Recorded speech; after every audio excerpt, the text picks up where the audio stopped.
Hi Chaitanya గారు. Hello madam. Chaitanya గారు, diabetic patients ముఖ్యంగా బ్రేక్ఫాస్ట్, లంచ్, డిన్నర్ లో ఎలాంటి చేంజెస్ చేసుకుంటే, ఎలాంటి ప్లాన్ చేసుకుంటే వాళ్ళకి హెల్ప్ఫుల్ అవుతుందో ఈ వీడియో ద్వారా తెలియజేద్దామండి. ఒకటి గుర్తుపెట్టుకోండి, మన దగ్గర ఏ షుగర్ పేషెంట్ వచ్చినా డయాబెటీస్ రివర్సల్ కోసం వస్తారు కదా, వాళ్ళందరికీ మనం ఇదే చెప్తాం. డైలీ ఒక మీల్లో మిల్లెట్ ఉండాలి. ఒక మీల్లో మిల్లెట్ ఉండాలి. ఓకే. జొన్నలు, రాగులు, కొర్రలు ఏదో ఒకటి ఉండాలి. అది ఏ రూపంలో అయినా, ఏ రూపంలో అయినా ఉండాలి. ఒక మీల్లో రైస్ ఉండాలి. ఓకే. అందరు ఏమనుకుంటారు, రైస్ తినొద్దు అని అనుకుంటారు. ఒక మీల్లో మిల్లెట్స్, ఒక మీల్లో రైస్. ఇంకో మీల్ మీరు ఫ్రూట్ అన్నా, సాలెడ్ అన్నా, వెజిటేబుల్స్ పెట్టుకోవాలి. 3 మీల్స్ అయిపోయినాయి కదా. అందరికీ ఇదే చెప్తాం. కానీ వెరీ ఇంపార్టెంట్లీ ఒకటి మీకు చెప్తాను, దాని బదులు ఒక కేసు కూడా చెప్తాను. ఒక పేషెంట్ కూడా ఇట్లనే వచ్చిండ్రు. HbA1c 9 ఉండే, ఓకే. ఏజ్ 40 ఉండే. ఎంత ఉండాలి 40 ఏజ్ కి? 40 ఏజ్ ఉన్నా, ఏ ఏజ్ ఉన్నా, ఇప్పుడు కొత్త ఏవైతే నార్మ్స్ వచ్చినాయి దాని ప్రకారం 5.7 కింద ఉండాలి. ఓకే. అయితే ఏమైంది, మనం చెప్పినాము ఒక పూట జొన్న రొట్టె తినాలి, ఒక పూట మీరు ఫ్రూట్స్ తినాలి, ఒక పూట రైస్ తినండి. సరే, హెల్ప్ అయినరు. 4 months తర్వాత మళ్ళీ HbA1c చెప్పిస్తాం మనం. మళ్ళీ 8 వరకే వచ్చింది.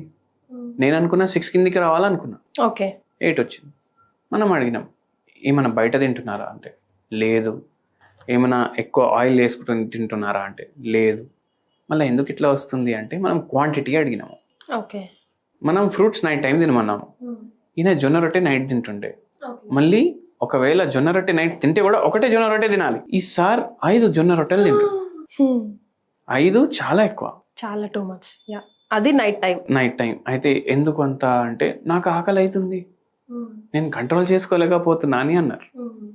అయితే వెరీ ఇంపార్టెంట్లీ ఏంటంటే మీరు ఏ ఫుడ్ తిన్నా దాంట్లో మనకు క్యాలరీస్ గురించి ఐడియా ఉండాలి.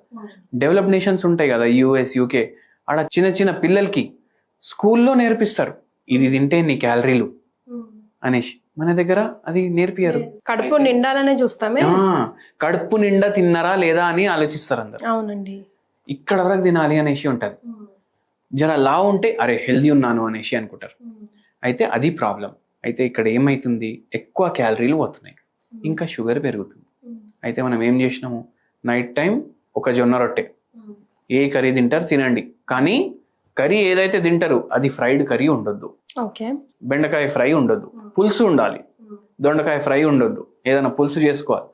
మీరు నాన్ వెజ్ తింటే కూడా చేపలు ప్రిఫర్ చేయండి, అది కూడా పులుసు. మీరు ఒకవేళ ఫ్రైడ్ ఫుడ్ తింటే ఇంకా ఎక్స్ట్రా క్యాలరీస్ పోతాయి. సో ఆ తప్పు చేయొద్దు నైట్. మళ్ళీ లంచ్ టైంలో మీకు కావాలంటే ఫ్రూట్స్ తినండి అని చెప్పినాను. Preferably fruits night time.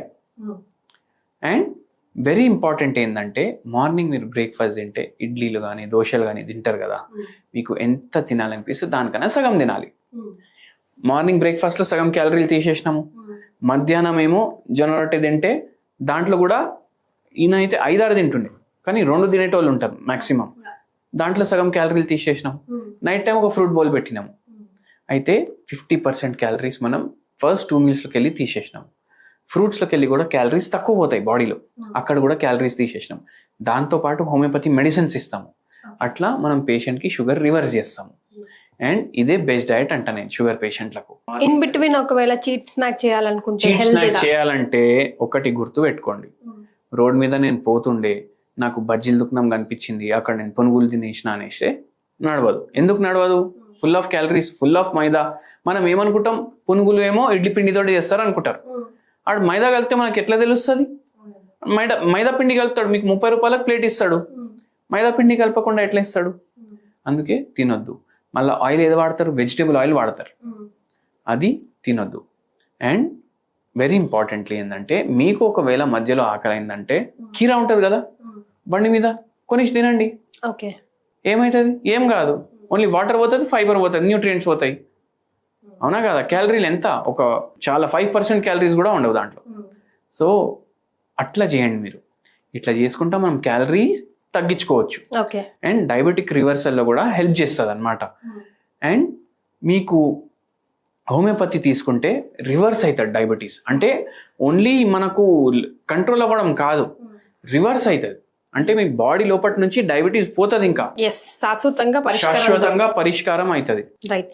అంటే జనరల్ గా చైతన్య గారు ఆకలి ఎక్కువ అవుతుంది షుగర్ పేషెంట్స్ కి అని అంటూ ఉంటారు కదా, మరి ఆ క్రేవింగ్స్ ఎట్లా అండి కంట్రోల్ చేసుకోవడం? చూడండి, మన మైండ్ అన్నిటికన్నా స్ట్రాంగ్.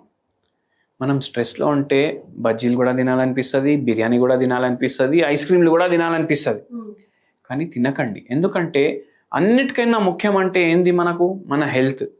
మన హెల్త్ మంచిగా ఉంటేనే మనకు ఏది కావాలి అది మనం తినొచ్చు. సో దానిపైన మీరు కాన్సన్ట్రేట్ చేయండి. మనం తినడానికి బతుకుతలేం, మనకు వేరే పనులు కూడా ఉన్నాయి. పిల్లల్ని చూసుకోవాలి, ఫ్యామిలీని చూసుకోవాలి, జాబ్ చేసుకోవాలి, ఈఎంఐలు కట్టాలి. అవన్నీ వదిలేసి నేను తింటా అంటే మనం పోతే ఇవన్నీ ఏడిపోతాయి, అవునా కాదా? సో అన్నిటికన్నా ఇంపార్టెంట్ హెల్త్. దాని మీద మీరు ఫోకస్ చేస్తే ఇవన్నీ మర్చిపోతారు. ఒక వాల్ పేపర్ పెట్టుకోండి ఫ్యామిలీది ఫోన్లో, మీకు ఇట్లా ఏమైనా తినాలనిపిస్తే అది చూడండి, ఆటోమేటికలీ ఆ డిజైర్ పోతుంది. కానీ మనిషి అన్నాక టేస్టులు చేయాలి కదా చైతన్య గారు. టేస్టులు చేయాలంటే ఇంత బుక్క వేసుకొని వదిలేసేయండి, ఇంకా ఆ టంగ్ ని సాటిస్ఫై చేయండి. మీ మైండ్ సాటిస్ఫై అయిపోతుంది. మీ మైండ్ మీ కంట్రోల్లో ఉండాలి, మీరు మీ మైండ్ కంట్రోల్లో ఎప్పుడు ఉండొద్దు. Exactly. So healthy eating is like very important. అందులో మెయిన్ మీరు చెప్పేది ఎప్పుడైనా క్యాలరీ కౌంటర్ ఉండాలి కంపల్సరీగా అని అంటారు. హెల్దీ ఈటింగ్, క్యాలరీ కౌంటర్ ఉంటే సగం రోగం మన దగ్గరికే రాదు, వచ్చినా పారిపోతుంది. థ్యాంక్ యూ సో మచ్ అండి.